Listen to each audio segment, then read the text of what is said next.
Aš tai iš jų daug neatsimenu. O ką tu atsimeni, kur mes buvom?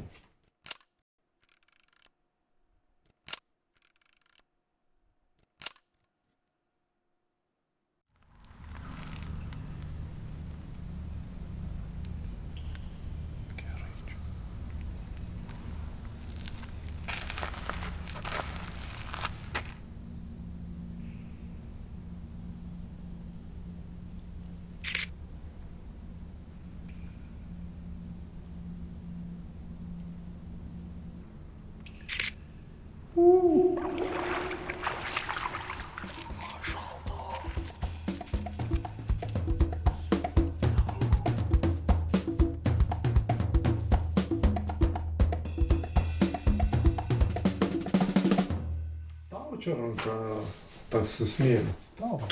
O, Gero jo. nes aš už ją dar tam veidas, man atrodo, žurnalas buvo.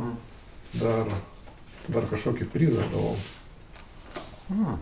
Už tų ant nuotraukų užrašymų kažkaip prisiminiau, kad 97 gal metais toks, mano tas toks proveržis buvo, gal visur konkursuose dalyvavau. Spėk, kokį prizą gavau iš Panevėžio Balso laikraščio. Už geriausią ten savaitės ar kokią nuotrauką. Coca-Colos butelį. Buteliams atidaryklį.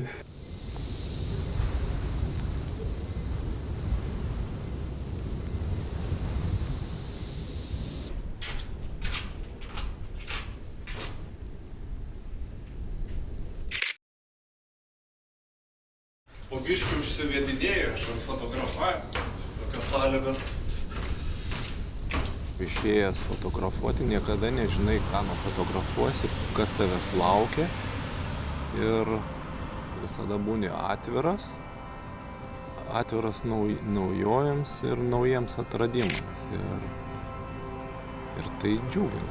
Fotografija man yra kaip ir ramybės fotografija, kur aš esu visiškai laisvas, ramus ir gal kai trūksta man ramybės, aš einu fotografuoti ir nejaučiu jokios įtampos, jokio streso.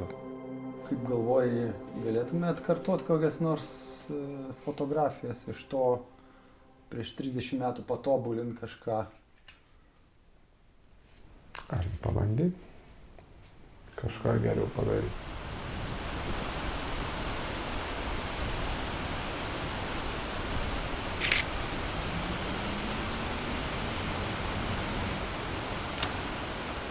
Ar mums pavyko pagauti tobulą kadrą?